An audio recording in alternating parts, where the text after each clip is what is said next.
మీరైనా న్యాయం చేయండి సారు. బుజ్జిరెడ్డి భార్య జిల్లా ఎస్పీకి వినతి.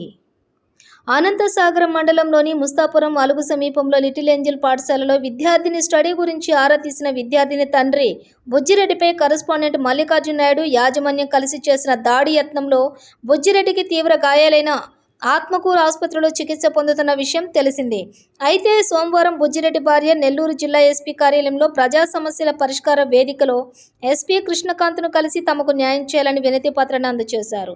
అనంతరం బుజ్జిరెడ్డి భార్య మీడియాతో మాట్లాడుతూ, నా భర్తను అన్యాయంగా కరెస్పాండెంట్ మల్లికార్జున నాయుడు తీవ్రంగా కొట్టారని, మమ్మల్ని ఫోన్ చేసి బెదిరిస్తున్నారు. మాకు ఎక్కడ కూడా న్యాయం జరగటం లేదు. అందుకే జిల్లా ఎస్పీ న్యాయం చేస్తారని ఆయనను కలిసి మా గోడును వెళ్లబుచ్చుకున్నామని ఆమె అన్నారు. బాధితుడు బుజ్జిరెడ్డి ఫోన్లో మీడియాతో మాట్లాడుతూ, తనకు అధికార పార్టీ అండదండలు ఉన్నాయని, మీకు దిక్కున్న చోట చెప్పుకోండి, నాకేం కాదని ప్రిన్సిపల్ మల్లికార్జున నాయుడు బెదిరించినట్లుగా ఆవేదన వ్యక్తం చేశారు. సంఘటన జరిగి 4 రోజులు అవుతున్నప్పటికీ ఇంతవరకు న్యాయం జరగలేదని, నేను ఇంకా పూర్తి స్థాయిలో నడవలేని స్థితిలో ఉన్నానని, పెద్ద ఆసుపత్రిలో చికిత్స తీసుకుంటున్నానని, తమకు న్యాయం జరగకపోతే కుటుంబ సమేతంగా ఆత్మహత్య చేసుకుంటామని ఈ సందర్భంగా విలేకరుల సమావేశంలో తెలిపారు.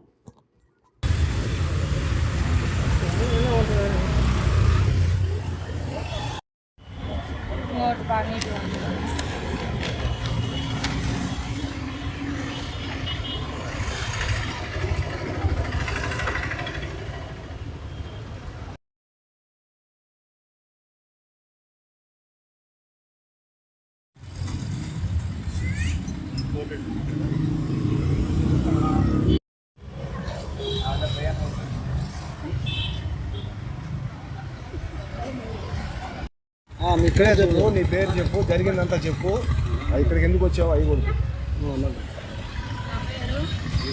నా పేరు మునపాకమ్మ. నా భర్త మాది సోంసల గ్రామం. నా భర్త పేరు మునపాక బుజ్జిరెడ్డి. అతను మా పాప స్కూల్ ఫీజు కట్టడానికి Uppalapadu little Angel English medium high స్కూల్కి వెళ్ళాడు. అక్కడికి వెళ్ళిన తర్వాత ఫీజు తీసుకొని మా పాపకి చదువు చెప్పలేదంట, వాళ్ళు క్లాస్ రావట్లేదు సార్, వీక్గా ఉందని అడిగిన కారణానికి నా భర్త మీద హాస్పిటల్ కాల్ చేశారు సార్. అక్కడ సోంసల్లో కూడా కంప్లైంట్ ఇచ్చాము, ఏం ప్రయోజనం లేదు. జిల్లా ఎస్పీ గారికి కంప్లైంట్ ఇచ్చాను. నా భర్తకి అసలు మీరు ఎవరికి చెప్పుకుంటారో ఏం చేసుకుంటారో, రాజుకి రాకపోతే సంతాసం అనే ఇంట్లో అతను బెదిరిస్తున్నాడు. మాకు ప్రాణహాని ఉంది. అంత విచక్షణ రహితంగా మమ్మల్ని చేశాడు. మాకు ఎవరూ లేరని, మాకు ఏ న్యాయం జరగట్లేదు. సార్ గారికి చెప్పాము, సార్ గారే అంత